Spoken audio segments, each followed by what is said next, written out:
Hi friends, আসসালামু আলাইকুম। আজকে আমি করে দেখাবো কিভাবে স্পঞ্জ মিষ্টি ঘরে বসে বানিয়ে নিতে পারবেন। আর এই মিষ্টিটা কিন্তু কম বেশি সবারই খুব পছন্দের। তো কিভাবে আমরা ঘরে বসে স্পঞ্জ মিষ্টি বানাতে পারবো সেই পদ্ধতি আমরা দেখব। তাহলে আর কথা না বাড়িয়ে চলে যাই মিষ্টি বানানোর জন্য। প্রথমে আমাদেরকে ছানা বানাতে হবে।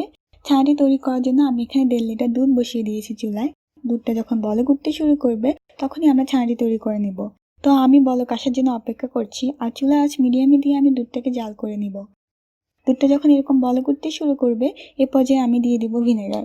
আমি এখানে 2 টেবিল পরিমাণ ভিনেগার দিয়েছি। চাইলে কিন্তু লেবুর রস দিয়েও এই ছানাটা তৈরি করা যায়। লেবুর রস যদি দিতে চান তাহলে একটি মাঝারি সাইজের লেবু থেকে 2 টেবিল পরিমাণ রস দিলেই ছানা তৈরি হয়ে যাবে। তো দেখতে পাচ্ছেন দুধের কালারটা কিন্তু চেঞ্জ হয়ে আসছে। যখন এরকম সবুজ পানির মতো বের হবে তখন বুঝে নেব ছানাটা তৈরি হয়ে গিয়েছে। এখন আমরা 2 থেকে 3 মিনিট জাল করব, এর বেশি না। জাল করে আমরা ছানাটিকে নামিয়ে নেব। নামিয়ে আমি এটিকে একটি স্টিমারে ছেঁকে নিচ্ছি। ছেঁকে নেওয়ার জন্য আমি একটি সাদা সুতি কাপড় ইউজ করছি। এখন আমি ঢেলে দিব। ছানাটা ঢালা হয়ে গেলে এর মধ্যে আমি একটু ঠান্ডা পানি দিয়ে দিব। এতে করে ছানার যে এক্সট্রা গন্ধ আছে সেটা চলে যাবে বা ছানাটি শক্ত হবে না। ঠিক এভাবে একটু ঠান্ডা পানি দিয়ে দিলেই হবে, গরম ভাবটা চলে যাবে। এখন এভাবে এটাকে আলতো করে ধরে মুখটাকে একটু মুড়িয়ে দিব। আর 40 মিনিটের মতো এটা ঝুলিয়ে রাখবো। ঝুলিয়ে রাখলে যে পানিটা এক্সট্রা আছে সেটা ঝরে যাবে। ঠিক এভাবে এটাকে বেঁধে একটু ঝুলিয়ে রাখলেই হবে। তারপর 40 মিনিট পর মিষ্টি বানানো শুরু করব। ফিরে আসছি 40 মিনিট পর। ফিরে এলাম 40 মিনিট পর। ছানাটা কিন্তু রেডি। পানি এক্সট্রা যা ছিল সব ঝরে গিয়েছে। দেখতেই পাচ্ছেন ছানাটা কিন্তু এখন একসাথে জড়ো হয়ে আছে। নিয়ে নিলাম 2 টেবিল চামচ পরিমাণ ময়দা। এখন ছানাটাকে আমরা মথে নেব। খুব ভালো করে মথে নিতে হবে। এই স্পঞ্জ মিষ্টির ডোটা হবে এরকম। আমরা রুটি বানানোর জন্য আটাটা যেভাবে গুলাই ঠিক সেভাবে গুলাতে হবে। হাতের তালুতে ঠিক এভাবে করে ছানাগুলো পিষে নিতে হবে। এতে করে কিন্তু স্পঞ্জ মিষ্টিটা খেতে খুব ভালো লাগবে। আমি এটাকে ঠিক এই পর্যায়ে নিয়ে এসেছি। পুরোটুকু মথা হয়ে গিয়েছে, এবার মিষ্টি বানানোর পালা। আমি সবটাকে এরকম করে নিয়েছি। এখন মিষ্টিগুলো বানিয়ে নিব। তো কতগুলো মিষ্টি হবে আমি এখনো বলতে পারছি না। তারপরে আমি একটু শেপ করে নিচ্ছি। যদি লাগে এই শেপগুলোকে বড় সাইজ করে নিব। চাইলে ছোট বড় যা যেরকম ইচ্ছে এরকম করে বানিয়ে নিতে পারেন। তো আমি এখানে এই সাইজ করে নিচ্ছি। তারপর আমি এখানে যদি মনে করি ছোট হয়েছে তাহলে একটু বড় সাইজ করে নিব। আর এই স্পঞ্জ মিষ্টিগুলো একটু বড় সাইজই খেতে ভালো লাগে। তো আমি একটু বড় বড় করে বানিয়ে নিচ্ছি।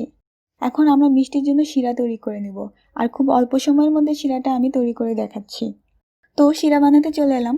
4 কাপ পরিমাণ পানি আমি এখানে নিয়েছি, নর্মাল পানি।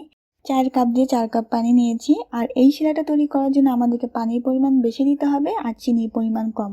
যেহেতু স্পঞ্জ মিষ্টি তাই শিরাটা হতে হবে একদম পাতলা। এখানে আমি 1 কাপ পরিমাণ চিনি দিয়ে দিয়েছি আর 4 কাপ পরিমাণ পানি দিয়ে দিলাম। 3টে এলাচ। এখন শুধু বলক আসার অপেক্ষা। যখন দেখবেন যে বলক উঠে গিয়েছে এই পর্যায়ে মিষ্টিগুলো দিয়ে দিতে হবে। এই স্পঞ্জ মিষ্টিটা বানানোর সময় শিরাটা লক্ষ্য রাখতে হবে যাতে কোনোভাবে গাঢ় না হয়ে যায়। তাই কিন্তু বলক ওঠার জন্য শুধু অপেক্ষা। আর বলক বেশিক্ষণ উঠেই কিন্তু মিষ্টিগুলো দেওয়া যাবে না। বলকটা যখন এরকম দেখতেই পাচ্ছেন উঠতে শুরু করেছে এই পর্যায়ে মিষ্টিগুলো দিয়ে দিতে হবে। আমি এখন সবগুলো মিষ্টি দিয়ে দিব। দিয়ে চুলার আঁচ লো করে দিব। এতক্ষণ ছিল মিডিয়ামে, আমি লো করে দিব মিষ্টিগুলো দেওয়ার পর। তো দিয়ে দিচ্ছি সবগুলো মিষ্টি। সবগুলো মিষ্টি দেওয়া হয়ে গেলে আমি একটি ঢাকনা দিয়ে এটি ঢেকে দিব। চুলার আঁচটাকে লো করে দিব। এরকম করে আমি 15 মিনিট রাখবো। 15 মিনিটের মধ্যে কিন্তু মিষ্টিগুলো হয়ে যাবে। নিজে থেকেই মিষ্টিগুলো এভাবে ঘুরে ঘুরে হতে থাকবে। তো 15 মিনিট পর মিষ্টিগুলো নামিয়ে নিব। আর এর মধ্যে কিন্তু সবগুলো মিষ্টি ফুলে উঠবে। ফিরে এলাম 15 মিনিট পর। দেখতেই পাচ্ছেন উপর থেকে দেখা যাচ্ছে মিষ্টিগুলো কিন্তু ফুলে উঠেছে। মিষ্টিগুলো ফুলে কিন্তু দ্বিগুণ হয়ে গিয়েছে। আর কতটা স্পঞ্জি হয়েছে তা না বানালে বোঝা যাবে না। আপনারাও ট্রাই করবেন। ট্রাই করার পর আশা করি আপনাদের স্পঞ্জি মিষ্টি আর বাজার থেকে কিনে খেতে হবে না। এই মিষ্টিগুলো কিন্তু খুবই দামি। আর এই শিরাটার কথা বলবো, যদি আপনাদের শিরাটা পাতলা না হয় তাহলে কিন্তু এখানে গরম পানি দিয়ে অ্যাডজাস্ট করে নেবেন। যখন মিষ্টিগুলো হয়ে যাবে তখন গরম পানিটা দিয়ে দিলে শিরাটি পাতলা হয়ে যাবে। শিরাটা ঘন থাকলে কিন্তু মিষ্টিগুলো স্পঞ্জি হবে না। ঠিক এরকম পাতলা হতে হবে, আমার এখানে যেরকম পাতলা দেখতে পাচ্ছেন। আর যদি ঘন হয়ে যায় আমি বলবো 1 কাপ পরিমাণ গরম পানি দিয়ে দিলেই শিরাটি আবার পাতলা হয়ে যাবে। আমি ফিরে আসবো 2 ঘন্টা পর। ফিরে এলাম 2 ঘন্টা পর। এরই মধ্যে কিন্তু মিষ্টিগুলো বেশ রসে টইটুম্বর হয়ে উঠেছে। তো হয়ে গেল স্পঞ্জ মিষ্টি তৈরি। ভিউয়ার্স, আশা করি আপনারাও ট্রাই করবেন। আর ভালো লেগে থাকলে অবশ্যই আমার চ্যানেলটিকে সাবস্ক্রাইব করবেন, লাইক কমেন্ট এবং বন্ধুদের সাথে শেয়ার করবেন। আমার চ্যানেলে আরও অন্যান্য মিষ্টির রেসিপি আছে, চাইলে আপনারা সেগুলো দেখতে পারেন। আমি এখানে একটি মিষ্টি কেটে দেখিয়ে দিচ্ছি কতটা স্পঞ্জি হয়েছে। আর আপনারা ট্রাই না করলে বুঝতে পারবেন না আসলে। আশা করি আপনারাও ট্রাই করবেন। আজকের মতো এখানেই বিদায়। সবাই ভালো থাকবেন। আল্লাহ হাফেজ।